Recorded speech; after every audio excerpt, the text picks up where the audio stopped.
আসসালামু আলাইকুম দর্শক, ভালো আছেন? নিশ্চয়ই ভালো আছেন। তবে একটি মজার বিষয় হচ্ছে, আমি কয়েকদিন ধরে ব্যস্ত ছিলাম, এই জন্য আপনাদেরকে এই সঠিক তথ্যটা দিতে পারিনি সঠিক সময়। এর জন্য আমি আন্তরিকভাবে দুঃখিত।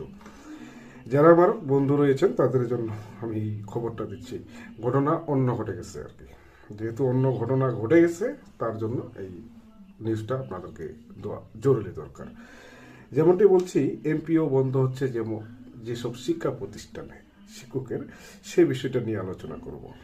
সেটি হচ্ছে যে জোরপূর্বক পদত্যাগ করানো শিক্ষকদের বেতন ভাতা চালু করতে যারা বাধা দিয়েছে ও শিক্ষা মন্ত্রণালয়ের আদেশ যারা মানছে না, তাদের বিরুদ্ধে এবার কঠোর ব্যবস্থা নেওয়া হচ্ছে বলে এমন একটি খবর পাওয়া গেছে আর কি।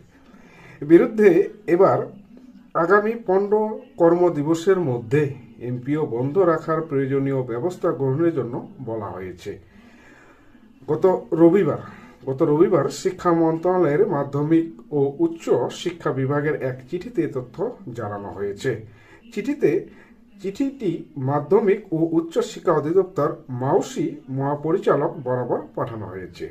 চিঠিতে বলা হয়েছে, মাধ্যমিক ও উচ্চশিক্ষা বিভাগের গত 2025 খ্রিস্টাব্দের 14 জানুয়ারিতে চিঠিতে বেসরকারি শিক্ষা প্রতিষ্ঠানের স্কুল অ্যান্ড কলেজ অধ্যক্ষ, প্রধান শিক্ষক সহ অন্যান্য শিক্ষকদের জোরপূর্বক পদত্যাগ, হেনস্থ ও বেতন ভাতা প্রসঙ্গে পদত্যাগের পিছনে যাদের বিরুদ্ধে যৌক্তিক অভিযোগ রয়েছে তাদের বিষয়ে বিভাগ, জেলা ও উপজেলা পর্যায়ে তদন্ত করে প্রতিবেদন দেওয়ার জন্য সিদ্ধান্ত নেওয়া হয়।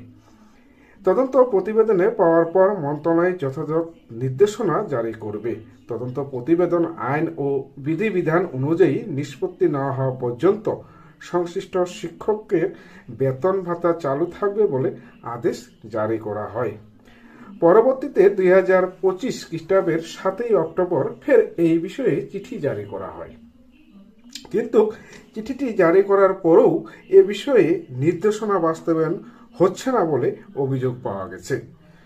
এর প্রেক্ষিতে জোরপূর্বক পদত্যাগকৃত শিক্ষকদের বেতন ভাতা চালু করতে যারা এ বিভাগের আদেশ প্রতিপালন করছে না, তাদের বেসরকারি শিক্ষা প্রতিষ্ঠানের অর্থাৎ স্কুল ও কলেজ জনবল কাঠামো ও এমপিও নীতিমালা 2025-এর 18/1 ক অনুযায়ী আগামী 15 দিনের কার্যের মধ্যে এমপিও বন্ধ রাখার প্রয়োজনীয় ব্যবস্থা গ্রহণের জন্য বলা হইল। এদিকে নতুন এমপিও নীতিমালা 18/1 খ